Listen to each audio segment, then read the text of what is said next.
Hi guys, today is Thursday, April 23rd, 2020, and I just wanted to read the next chapter in Flat Stanley to you guys.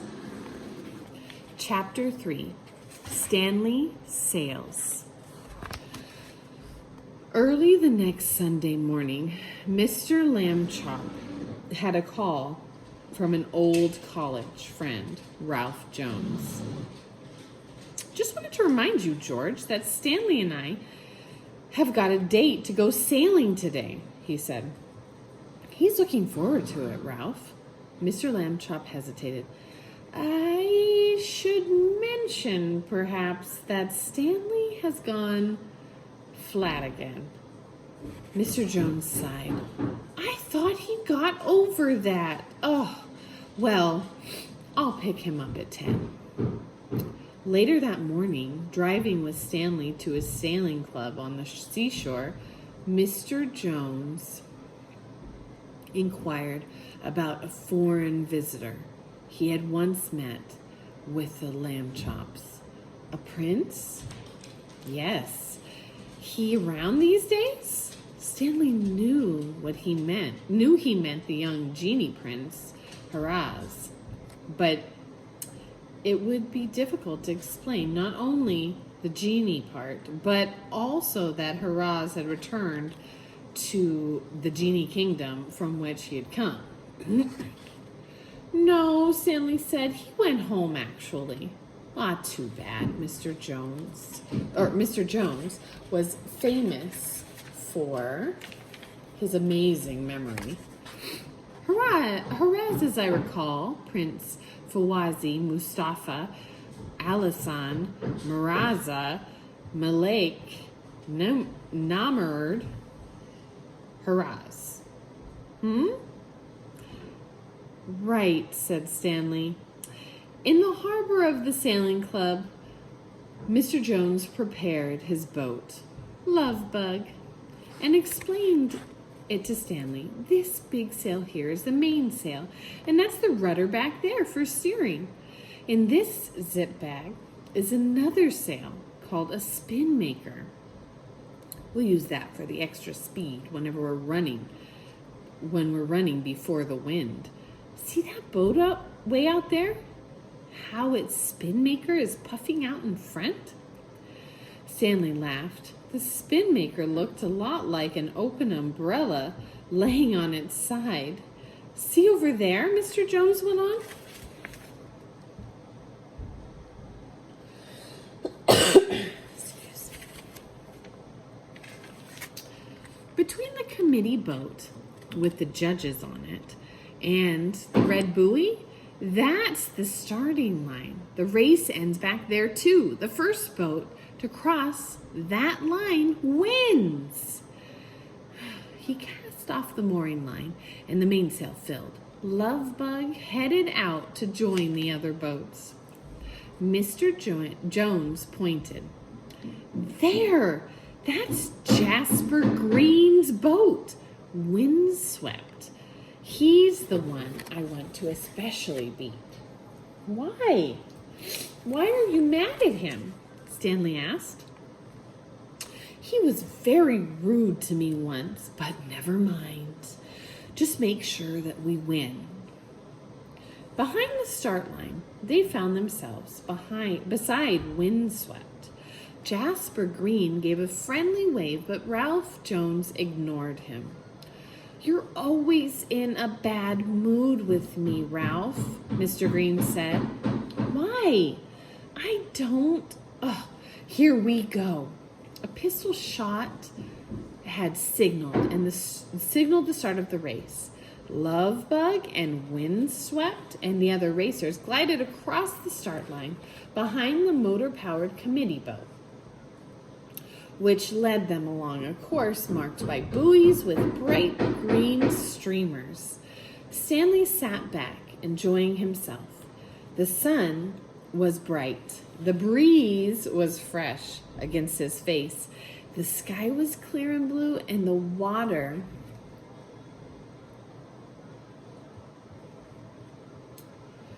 was a beautiful slate color. There were boats on both sides of them.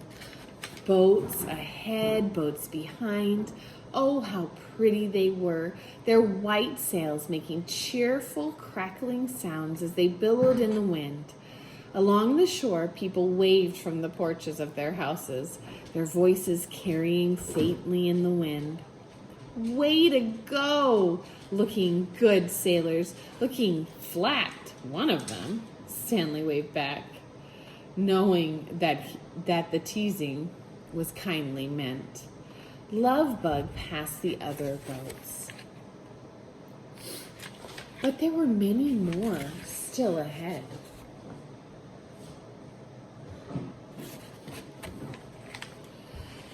And now they were almost abreast of Windswept. Stanley saw that Jasper Green had hoisted his spin maker and that the other boats had too. "I've got you beat, Ralph," Jasper Green shouted. "We'll just round this point, Stanley." "Then, now," exclaimed Ralph Jones. "Let's show Jasper what running before the wind really means." He attached his spin maker to the halyard and ran it up the mast. Whoosh! The spin maker billowed out, and Stanley felt Lovebug surge forward as if pushed by an invisible hand. "Here we go!" shouted Ralph Jones. They passed 5 more boats, 3 more, then Windswept. They were ahead of everyone, everyone now, and the finish line lay ahead. "We're going to win!" Stanley shouted. "Yes!" Ralph Jones shouted back. "Just wait till Jasper..." Rip! Oh no, the sound came from above. Looking up as they saw the top of the spin maker had torn. Rip! Oh no, the rip streaked down, and now the spin maker, torn all the way down, flapped uselessly in the wind. Lovebug slowed down. "Ah, drat!" Mr. Jones did his best with the mainsail. "Drat, drat, drat!" "Tough luck," called Jasper Green. "Ha, ha, ha, ha." "Ah, drat!" Mr. Jones sighed. "Nothing we can do, Stanley, unless... This may be crazy, but... Stanley, perhaps you could be the spin master, or spin maker." "What?" Stanley shouted. "How?" "Good question," said Mr. Jones. "Let's see. First, go take hold of the mast. That's it. Now maybe..." "Excuse me," Stanley said, "but did you ever do this before?" "Stanley, nobody ever did this before." Mr. Jones took a deep breath. "Okay, now twist around to face forward. Grab the mast from behind you above your head." Stanley did as he was told, planting his feet on the sides of the boat to hold him in place. The wind pressed from behind, driving Lovebug toward the finish line. "Yes! Chest forward, butt back!" shouted Mr. Jones. "Best spin maker I ever had!" In a moment, they had passed Windswept, and Stanley could not help laughing at the surprise on Jasper Green's face. And then they were across the finish line. Lovebug had won! Back in the clubhouse, Jasper Green would not admit that he had lost. A flat person used as a sail? He'd never seen that before, he said, and went to the race committee office to complain. But he returned shortly to the report that Lovebug had indeed won. The committee had advised him, excuse me, he said that there was no rule against a crew member allowing the wind to blow against him. Great sailing, Ralph, he said. I thought it was my race. I really did. Thank you, Jasper, Mr. Jones said. But Stanley noticed he did not smile. Jasper Green noticed too. Ralph, you're still mad at me, he said. But why? You spilled coffee on my white pants, Jasper, said Ralph Jones, and you just laughed when I jumped up. What? Jasper Green seemed greatly surprised. I don't remember. Where? When? We were having lunch, said Mr. Jones, at the old Vandercook Hotel. The Vandercook? It closed down 20 years ago. Mr. Green slapped his forehead. I do remember that lunch was 20 years ago, Ralph. 21, actually. All right, said Mr. Green. I apologize, for heaven's sakes. Ralph Jones smiled warmly. Perfectly all right, Jasper, he said. Don't give it another thought. Chapter 4, Back to School.